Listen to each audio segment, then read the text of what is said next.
Good afternoon. Welcome to Burning Issues, a current affairs show on IETV. We do it every Tuesday afternoon, and then we repeat it, we rebroadcast it on Thursday and probably sometimes on Sundays too.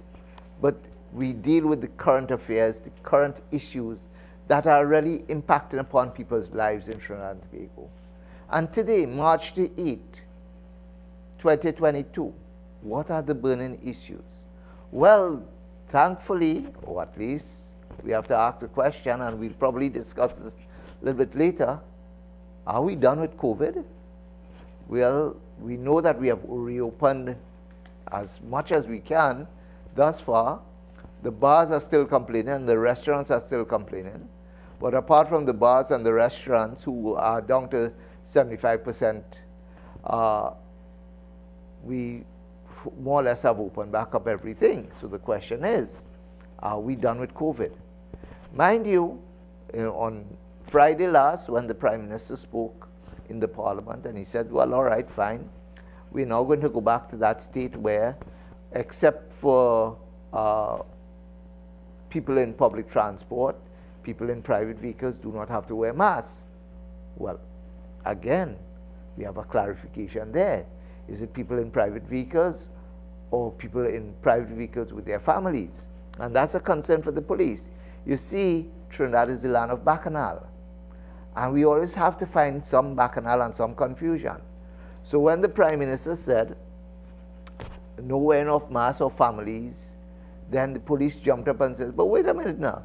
So how are we going to tell whether this is a family or whether this is a PH vehicle and taking up passengers for hire? We don't know.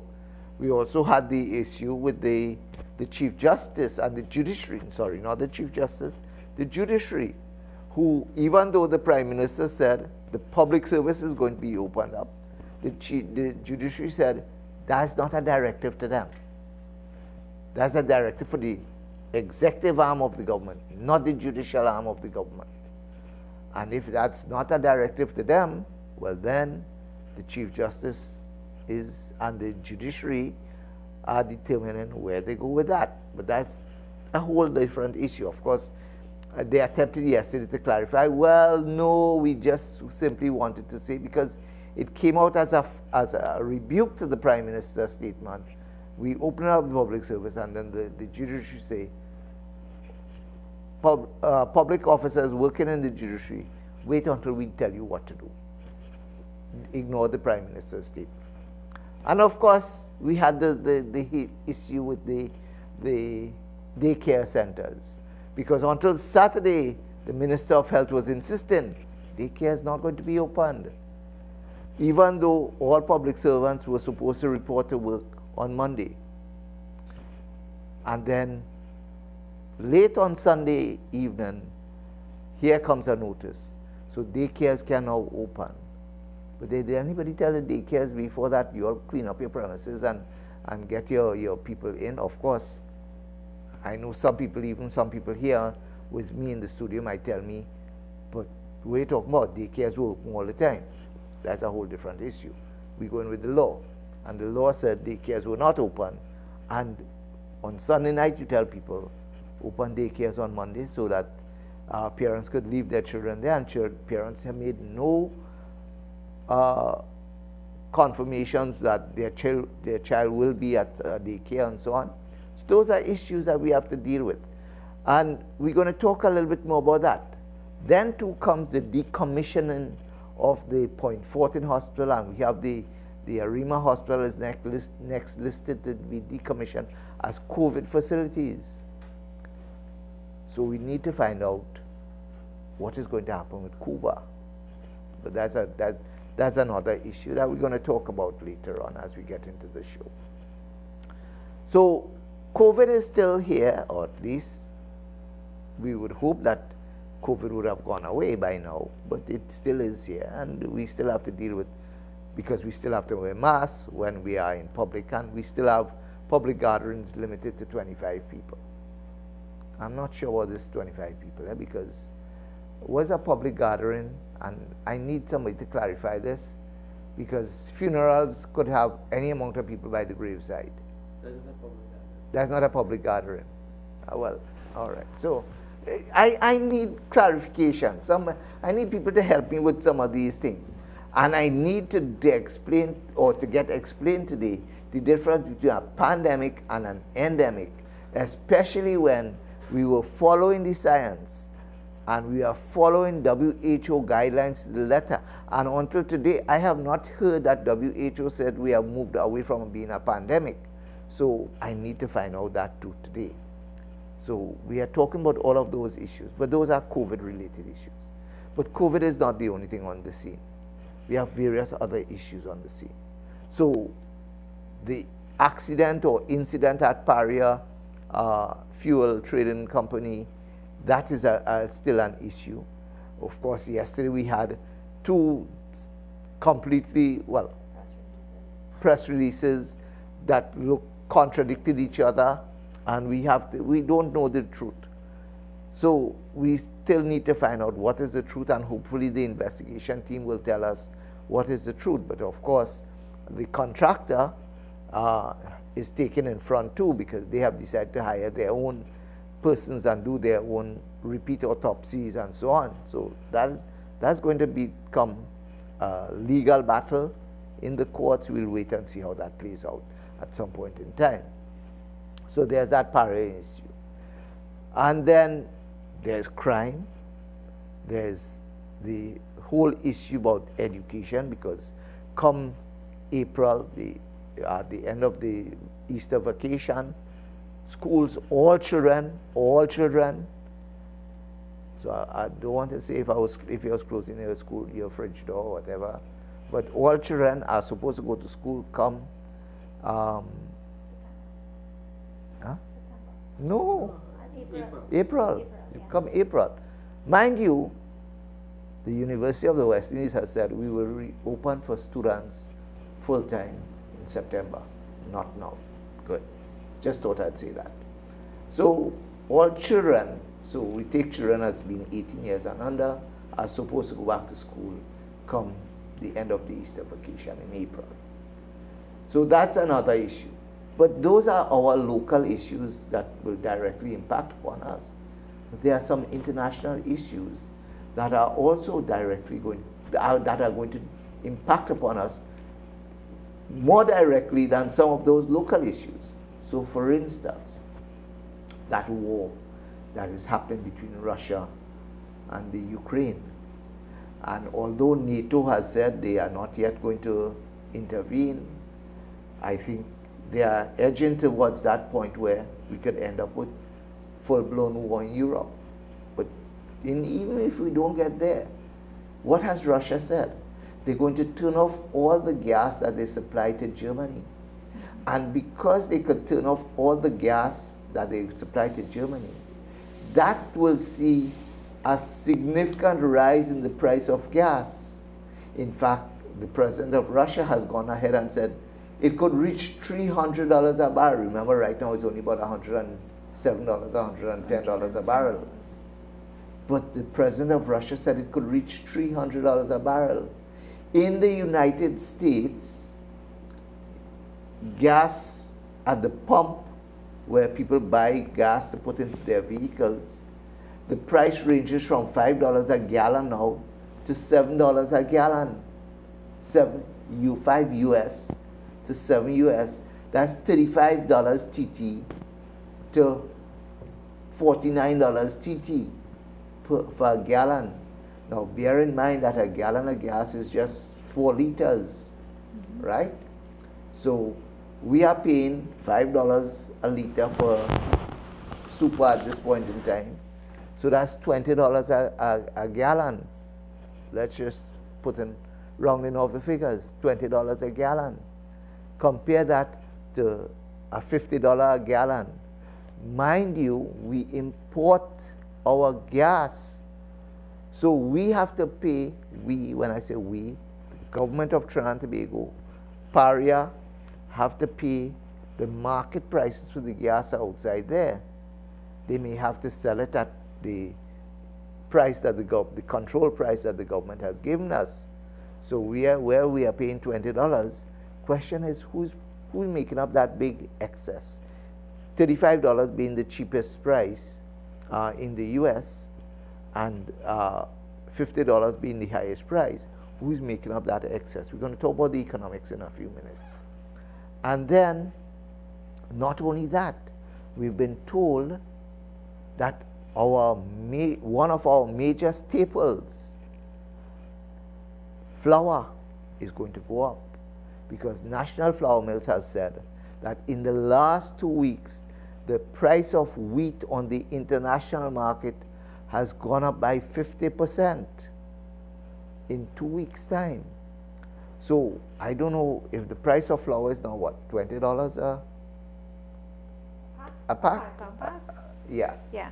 So if it's Thereabouts. $20 a 5-pound pack, and they're going up by a 50% increase, that could go to $30. And that's after the increase in December. Right, and that's after the increase in December. So bear in mind, food prices are going to go up. That is going to impact negatively upon our country and our economy, which is already struggling to keep afloat. Ladies and gentlemen, we talk about all of that. But of course, today is International Women's Day. And after a break, we're going to come back and talk women in Trinidad and Tobago, and then we'll get into the economics, and then we'll get into the COVID issues. So we take a break now and come back after.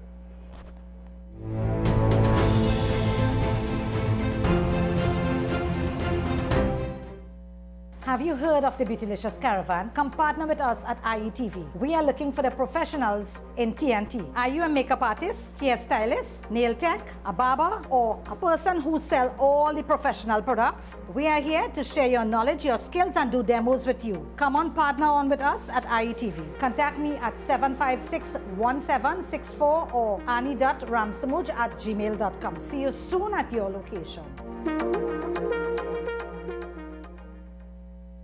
We all want to save money without compromising on the best quality insurance coverage. If you are renewing your motor or homeowner insurances soon, then call us at Ekta Consultants. With over 27 years in the insurance industry, we can offer you significant savings on your insurance premiums. As agent for Guardian Group, we assure you the best quality coverage at a very competitive price. Email us at ektagroupmail@gmail.com.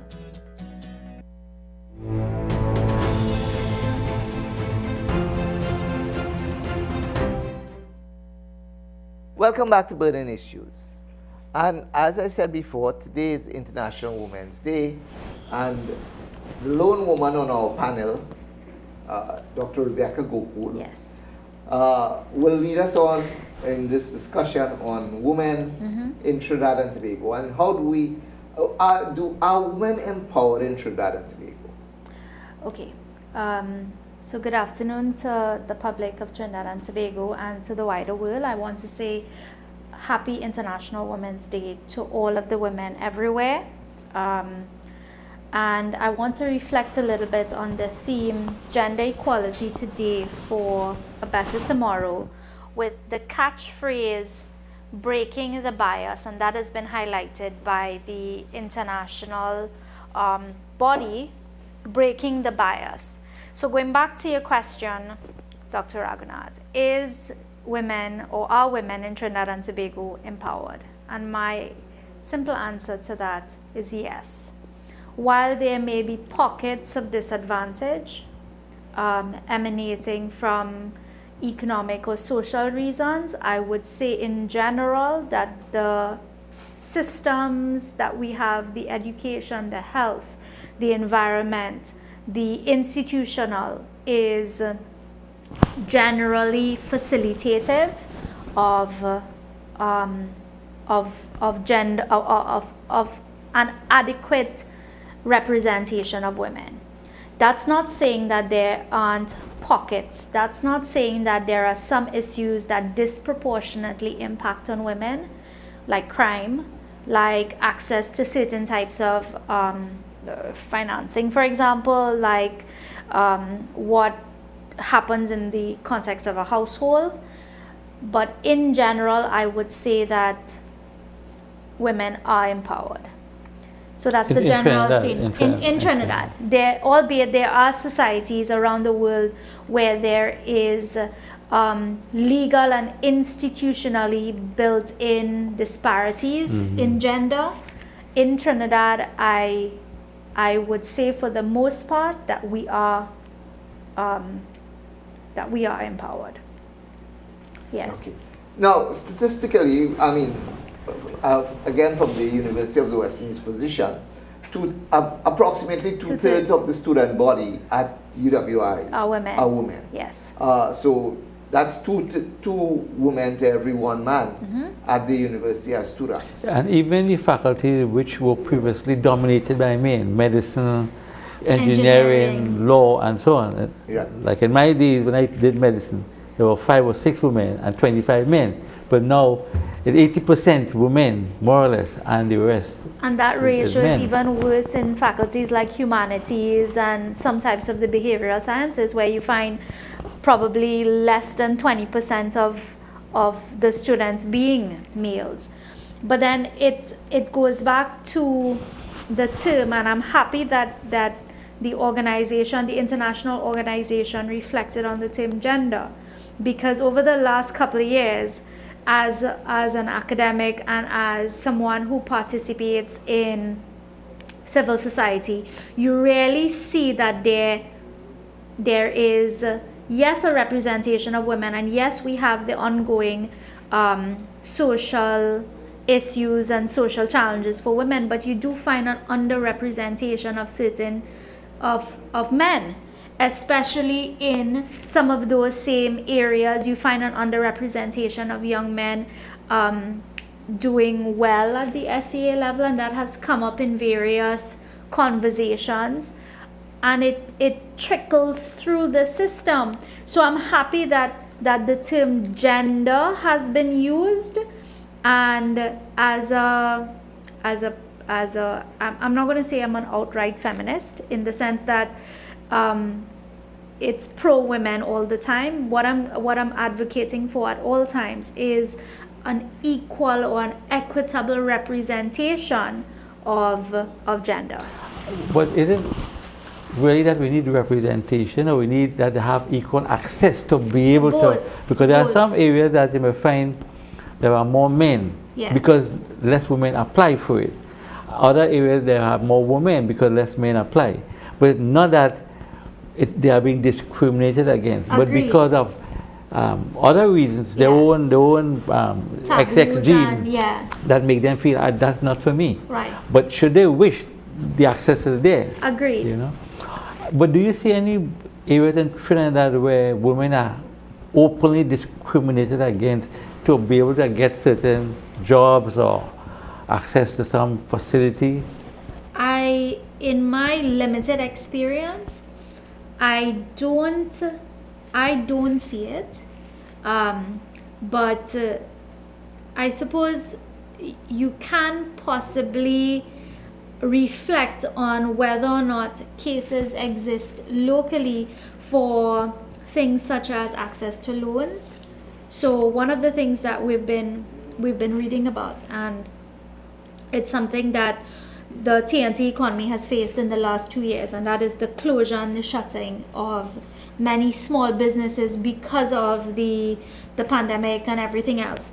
And what you find is that women-led businesses, when they try to access funding, when they try to access loans in the international space, that is one of the generalized challenges for women to actually access financing for business development, albeit the female business person tends to have better survival rates of their businesses, tend to have higher repayment rates in terms of loans, etc. That's notwithstanding, they still have different types of financial and non-financial challenges in some sectors. So the whole issue here, when we talk about women, we could say generally in Trinidad and Tobago that they are treated equally.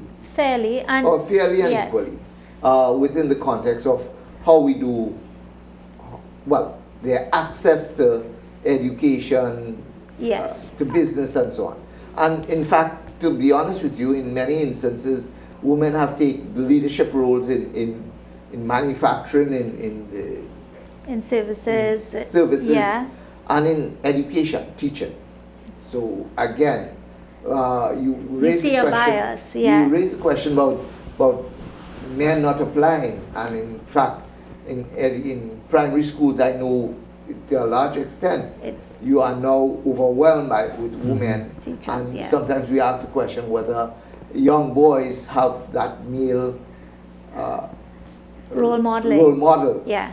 within their schools. And Definitely. that becomes a challenge. Correct. But the point about it here is simply, while we could say that, there's the other side of Correct. things. And the other side of things tells us that women are still the recipients, if that's the correct Primary word, victims of the victims crimes, of crimes. of domestic violence as well. Yeah. And that, I suppose, comes from factors such as reporting. It comes from society's perception that when you see a woman, she is likely to be weak, she's likely to be easily overtaken. So I agree that what you have is a disproportionate impact of crime on women, on certain types of crime, certain types of crime. In the home. Whether in the home or in society, because you still have a preponderance of rape, you still have certain types of these negative ills being perpetrated on women as compared to men. And of course it sets this barrier, this gender barrier, I suppose, so that what you'll end up having is the need for programs, the need for interventions targeted to women, targeted to young girls. But women could always be seen as a weaker sex physically because of the because gene. because of biology. Biology. And I'm not. So and we're not therefore, talking about biology. They can be easily manhandled then by Manhandled. society I or don't their know what- husband. Dr. Raghunath, what does that even mean? I will not attempt to protect Dr. Bhatt. Yeah, but, You're on your own. that I think is the core of a lot of the violence, because men feel they're strong and they can overpower women And and the thing is- abuse them. And I feel, of course, we have to have a system to deal with men who feel that way, because it is true that biologically we are stronger in general, not everybody that is that way, Right. but in general. And because of that nature, Correct. we tend to, those who don't have that control may abuse women because they think they're stronger. They abuse children as well because they're stronger than children. Exactly so, and that's the other part of it, in the sense that they abuse those persons who are weaker and Yeah. vulnerable. So yes, women tend to fall into that category, but you Correct. also have youths, you also have the elderly, Yes. and elderly abuse is something that has been increasing For the and we've same seen kind of biological for the reason. same types of reasons. Yeah. Yes, definitely. So that's one aspect of it. But there's another aspect of it that I think that I really wanted to get your views on. And while in Trinidad and Tobago, citizens, women who are Trinidad and Tobago citizens may be on near equal footing with men, there's that notion that we have to also deal with women who are now migrants Right. living in Trinidad and Tobago, Correct. and who may be suffering a lot more than their male counterparts who are also migrants. Right. And where the equality that a Trinidadian citizen may have may not be extended to the migrant. Agreed. population. And the thing is, we've seen that emerge, especially over the last 2 years in particular, with many reports in the national media of migrant women being taken advantage of, having their passports held, having been trafficked. And that is heartbreaking, and it is definitely resulting in the awakening of society towards the plight of these women. notwithstanding that some basic primary care is accessible to the migrant community, and that is something that I want to applaud the Ministry of Health for delivering primary health care for anyone who walks into the spaces of the health center, to the accident and emergency. You are afforded primary care. It is the continuing support in the medical spaces. It is the continuing support in terms of social services that is needed to target. Again, it comes down to this influx of migrants who are now vulnerable in our society. So it is ensuring that this vulnerable group does not suffer from indecent work conditions. For example, this vulnerable group does not suffer from human trafficking. This vulnerable group does not suffer from abuse. So it requires, in the first instance, that we as a nation recognize that there is a humanitarian role that we as a country need to fulfill. And then we ensure that the necessary fiscal, the necessary health related, the necessary education, because that's a conversation that very few people are having as well. You have a cadre of migrants who don't necessarily speak fluent English in our society, with children, some of whom, or most of whom, are of education age and are not being streamlined into the education system, which of course has its own challenges, but it is a conversation that must be had, because these children are going to grow up. This vulnerable group in society can only widen, and it's important not just in thinking about the women who perhaps immediately would face the likelihood of trafficking.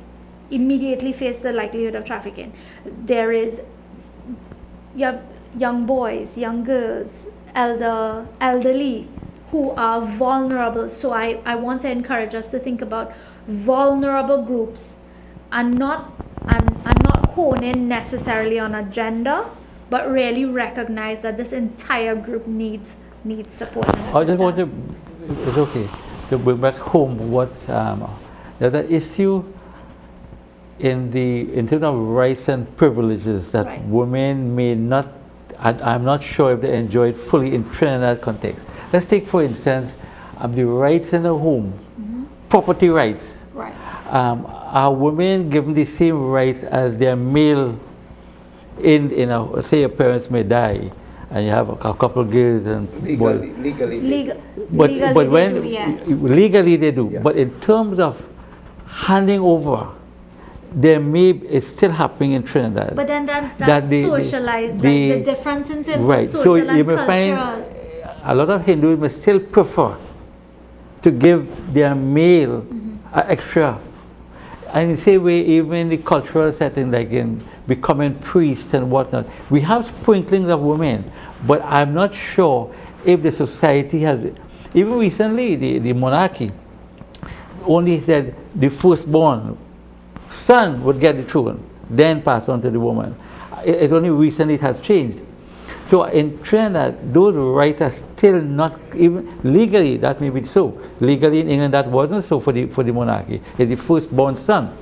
But in Trinidad, I'm not sure if, in a social context, if we have grasped the idea that women would have equal rights in the temples, in the churches, in terms of the parents automatically given each one a 30% or equal rights of inheritance and whatnot.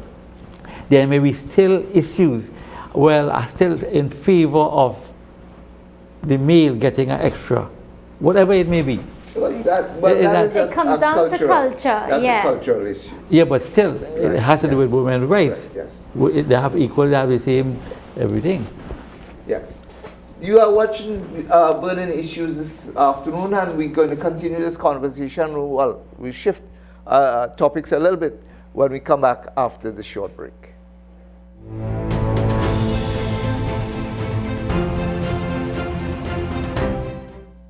Hi everyone, welcome to Prime Time with Surendra on IETV, where we bring to you interviews with some of the biggest music icons in our local entertainment industry on Fridays at 9 p.m. I am your host, Surendra Ramuta. Stay tuned and keep it locked on IETV, #1 station for news and entertainment. Prime time with Surendra. Prime time with Surendra. Prime time with Surendra. Prime time. Join us as we explore contemporary issues facing societies worldwide. Interviews and discussions featuring local and international experts. You can participate in our live call-in segments, a program of the board of SWAHA. Join live every Tuesday evening at 4:30 p.m. to 5:30 p.m. and prime time at 7 p.m.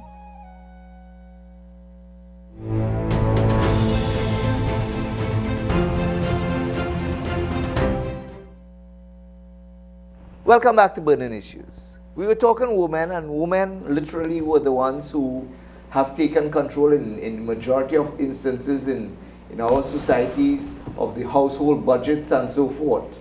And they have been making tremendous strides in making sure that the limited budgets that we have in the households make ends meet. But of course, that is in the household. We also have to talk about in the country, and unfortunately, we seem not to have that preference to give women those leadership roles in the economy in the country. They may have it in the home, but not in the country. And that is a concern that we may have. In fact, not only in terms of the economy, in terms of defense and military action. As I was told, if women were in charge, we'd probably never have a war. Well, that's debatable. But we're going to come to this whole question of the economy now. The economy. And like I said before at the start of the show, several things are going to be happening, or several things have already happened. Price of gas, price of oil has gone up significantly in the international market. We are not feeling the impact yet of it in Trinidad and Tobago. The price of wheat has gone up internationally. We have not yet felt the full impact of it. We've held a small impact of it earlier on. But Dr. Gokul, as an economist, where are we going? How are we going to survive these economic challenges? So, in the global space, and I know that we touched on this in our last session, Trinidad and Tobago does not exist in a silo. We are part of a global system, and that global system is now being rocked by the potential of a large-scale war in what is known as Europe's breadbasket. Now, how will that impact on us? It will likely immediately impact on us in two ways. As you highlighted, the price of oil is going to go up, and secondly, over the next 18 months, because the reports are now indicating that the current unrest is challenging harvesting. It means that before the end of the year, the supplies of wheat are going to go down. The quality as well is likely to go down if it is that we are saying that Europe's breadbasket is no longer, is not going to have the supplies that they would have had if there wasn't any type of unrest. We are also going to definitely see the tack-on effects for those commodities that use wheat, for those commodities that use flour, for those commodities that are primarily, I am concerned that for Trinidad, a place like Trinidad and Tobago that imports a significant amount of our food, the price of food, because we're going to have to buy food, is one of those things that it's a non-negotiable. You have to eat. You therefore in the context of not having it in your own backyard, so to say. You're going to have to buy it from somewhere, buy it at the market price on the market. Simple economics, if it is that the supply is going down, price is going to go up. So we are going to see, in the first instance, rising price of wheat and everything else that comes as an associated price for wheat. So, okay, so we know definitely that the price of flour is going to go up. Yes. And flour is a main staple for in many of our diets, Correct. unfortunately. So that is going to go up, and that is going to cause increases in various other sectors of the economy. But we know that that is going to happen. Question, can we find short-term substitutes for some of these products? Of course we can find short-term substitutes, and I have always advocated for not reinventing the wheel. I will say, in reflecting on the many conversations that we've had on various platforms, that there are not necessarily perfect substitutes for wheat, but existing substitutes for wheat, the breadfruit, the ground provisions, the cassava flour, the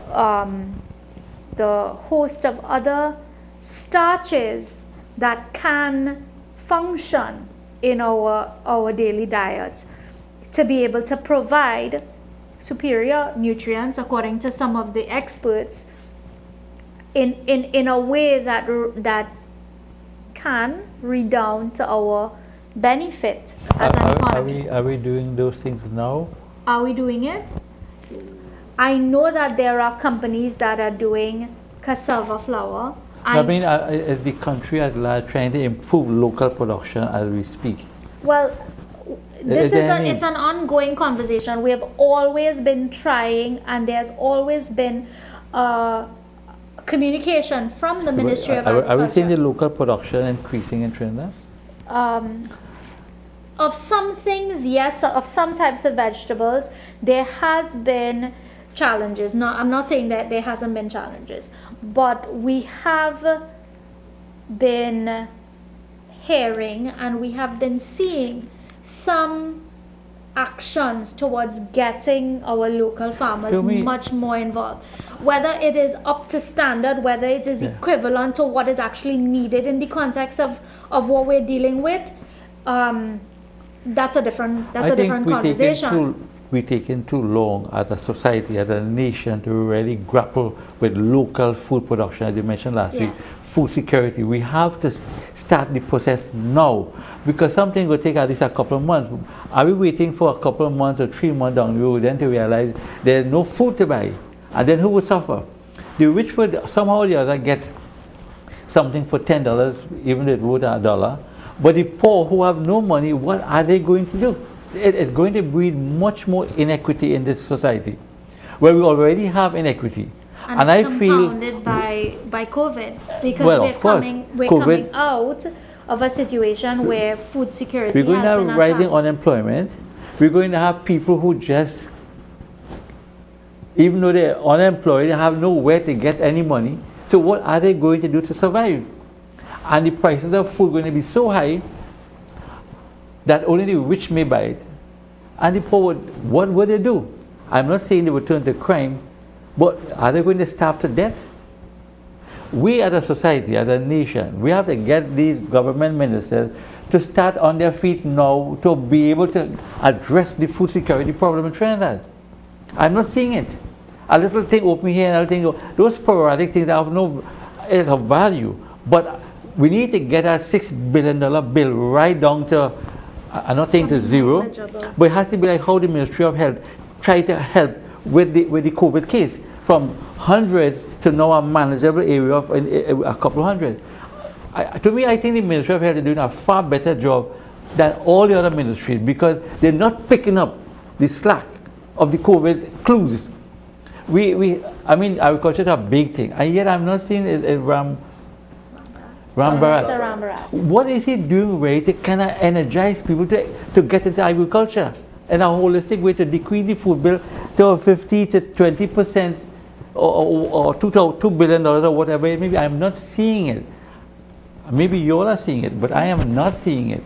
And I come from a farming family with agriculture, grapefruit, oranges, keys, all these things, but I'm not seeing it. I grew up with cutlass and hoe and fork and all these things. But let me ask you something, Dr. Bahal.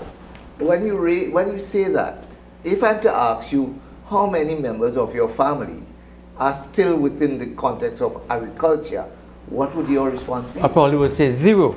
But we all do a bit of agriculture in home, but not in the way my parents did. But that was a deliberate, and we said so last week, a government policy that make us move from agriculture to other things. Of course, there are other factors as well. But what I'm saying now, we have a crisis situation in this country. What are we waiting on for further clues? I don't know. We get the pandemic to give us, oh, something is going on, we need to get food security. Now we have a war, Ukraine and Russia. What are we waiting? We have growth inequity in society. What are we waiting on? I don't know. Well, again, that is something we really have to ask the politicians who make the policy. But then we're going to suffer.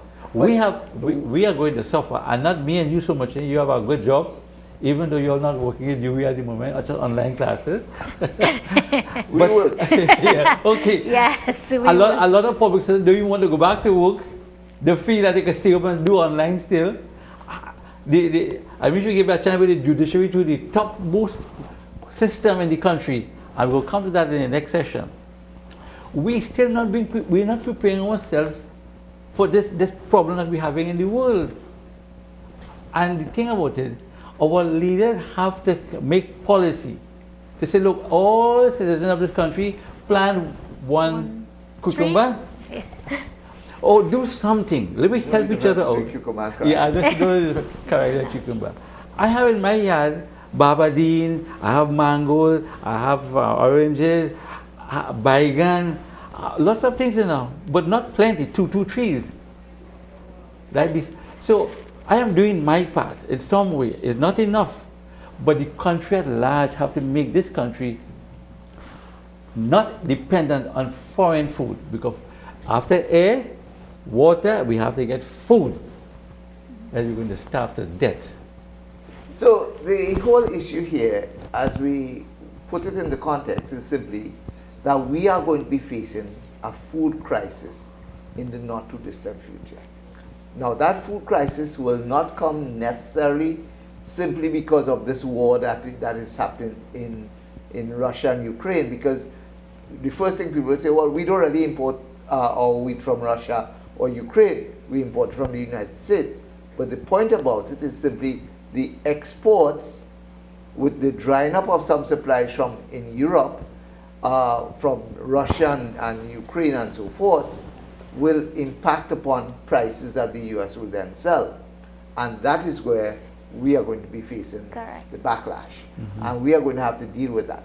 We need to deal with food policy, and we need to deal with it quickly. No. And if we don't do it, we are going to be in challenge. Ladies and gentlemen, we take a break now, and we come back talking about burning issues in Trinidad and Tobago.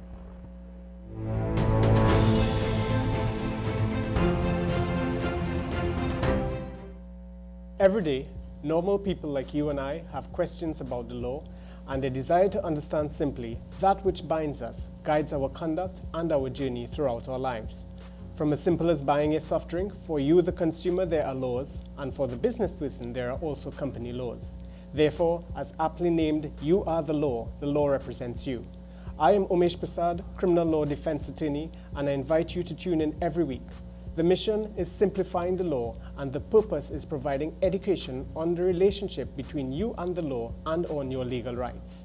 An informed and empowered citizenry is key because you are the law. Hey everyone, I'm Ricky Kandu. And I am Akshay Kandu. Join us on IETV for a brand new talent show, where we invite you to showcase your talent in the form of song, music, dance, skits, comedy, and even magic. WhatsApp us at 383-0655. And you can be featured on IETV's talent show on the #1 TV station, where culture is alive.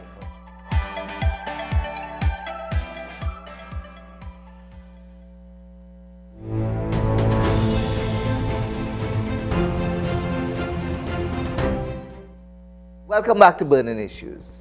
So we were talking about the whole issue about food security and the fact that food prices are going to go up. And as Dr. Gokul was saying during the break, we need to get each household to at least start planting or growing something that they could eat.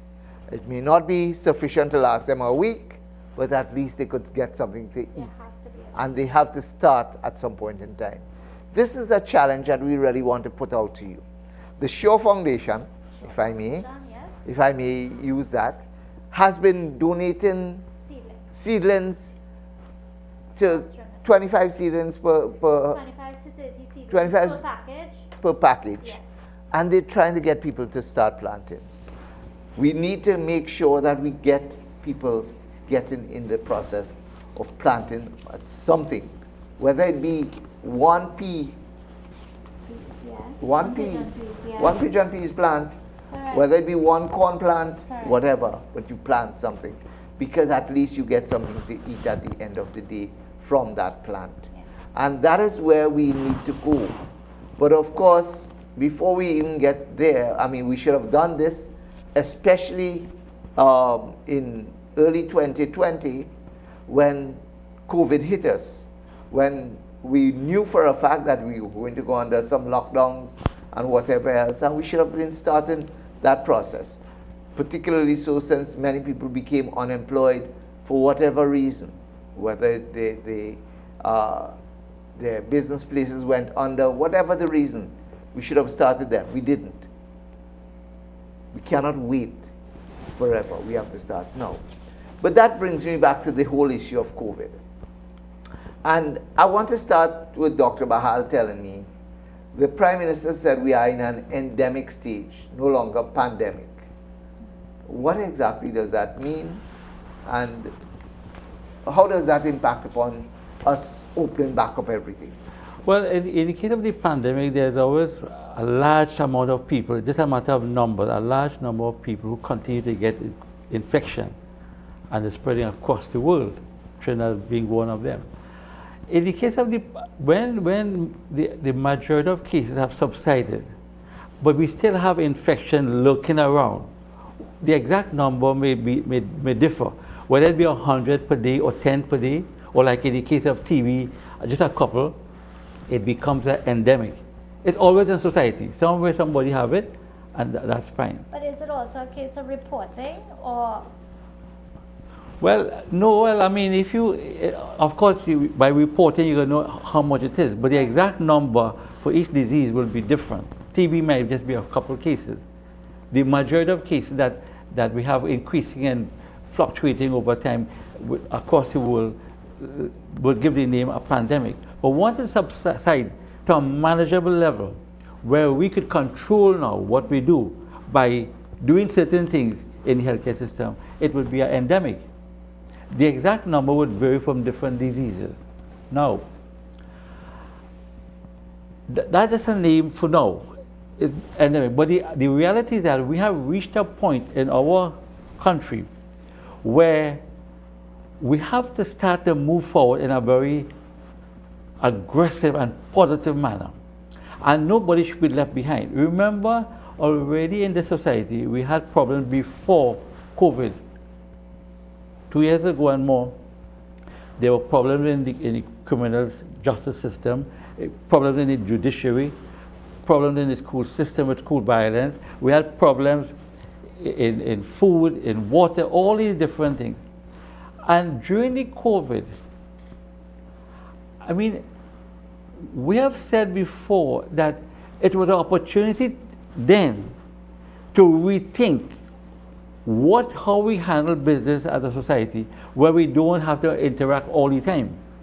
But we never took advantage of that time when we were home, whether it be the public service, the school teaching service, the university, and other major departments. They were home, where they could have really put things in place by talking to each other on the phone, talking to each other online, so that when the Prime Minister now, after 2 years and more, decided, look, it's about high time we get out there and do something more, because we can't just sit home and do everything. Something just have to be in the workplace.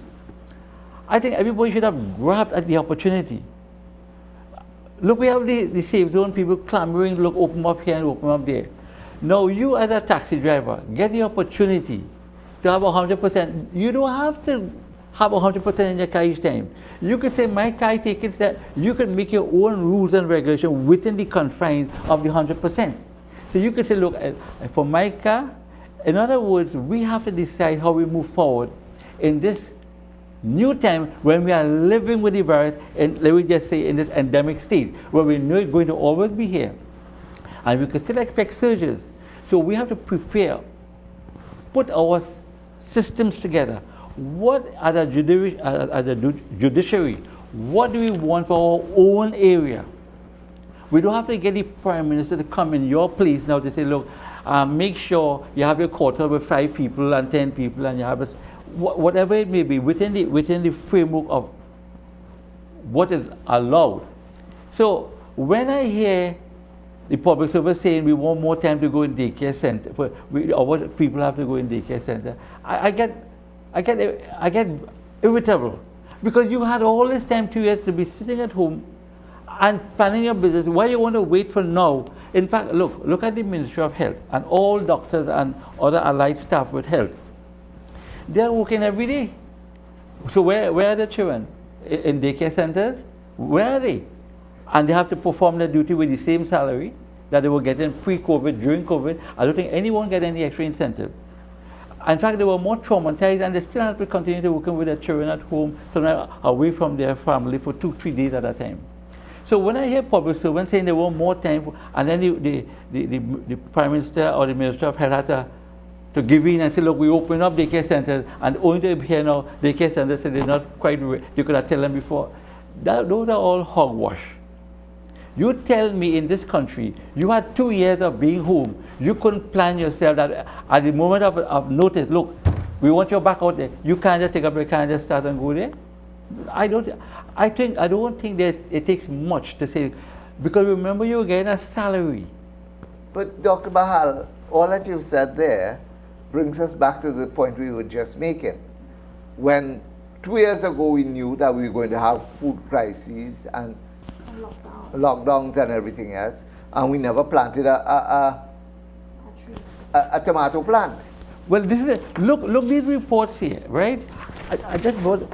I got it from some report of joined some committee looking after with Prakash Ramadan from with the judiciary, and they were talking about thousands of cases backlog, right?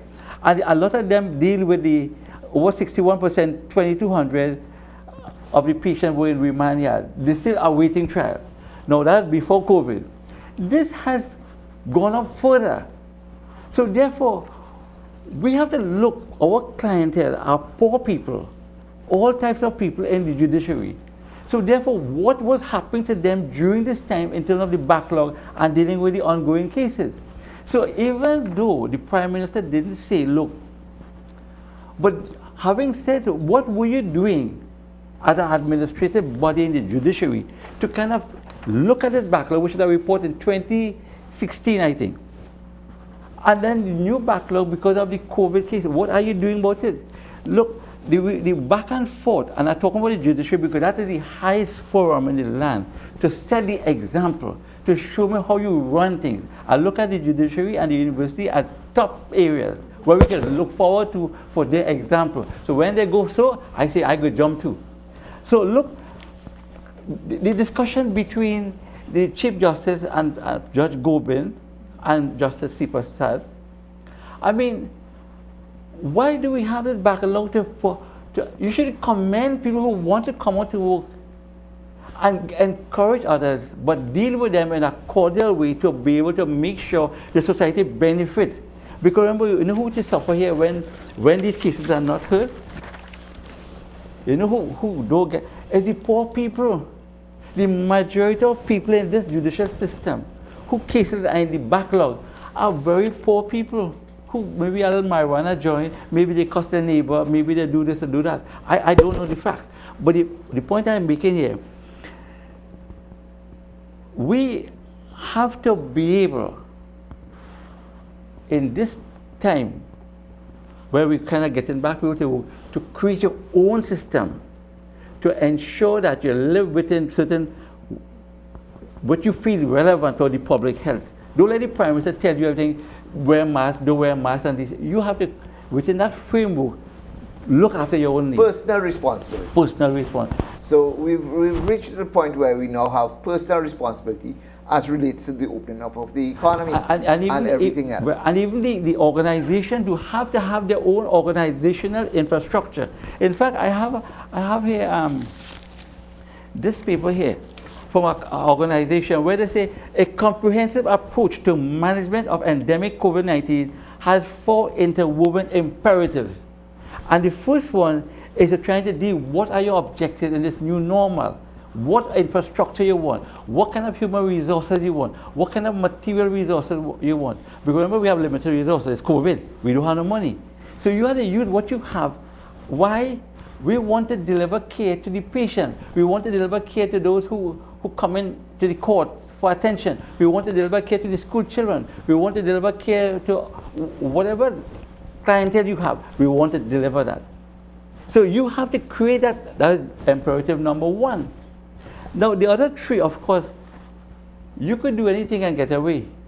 But when you start to monitor, I always talk about the 3M rule: measure, monitor, and manage. So we need to have a monitoring system. Like, how many cases do you know of? Everybody saying they were doing online work in the judiciary. We were teaching, public servants were working in some way. But show me what was the level of productivity. Out of 1,000 cases over the last 2 years, how many did you solve? Yeah, resolved. Show me if it's 1% or 2%. But if you tell me it's 50%, I say, okay, take a little reward. But if you tell me it's 1%, no, I have a problem with that. And that becomes a real challenge for us. But we are, however, going to be taking the words of the Prime Minister and reopening the system. And I fully endorse that. And so you have always been one to say, well, I don't have a problem with people getting COVID. The problem is people not dying. So now we've reached that stage, and we have to say that we are now moving forward. Trinidad and Tobago is going to be moving forward. We've run out of time on today's show, unfortunately. We're going to pick this conversation back up next week. I am certain, because as we go more and more into the opening up, we're going to hear more and more issues coming to the fore as to how we're going to deal with I just want to COVID. say, the last 3 points here. First imperative, track the progress. Thirdly, limit illness and death. And fourthly, slow the transmission. However method you choose in your office or your organization, slow the transmission. And that's what we really have to do in Trinidad and Tobago. As we reopen the economy, we reopen back everything else. Hopefully, we will see the back of COVID in the not too distant future. Ladies and gentlemen, you've been viewing Burning Issues on IETV. We wish you a good evening, and please join us again next week. Good night.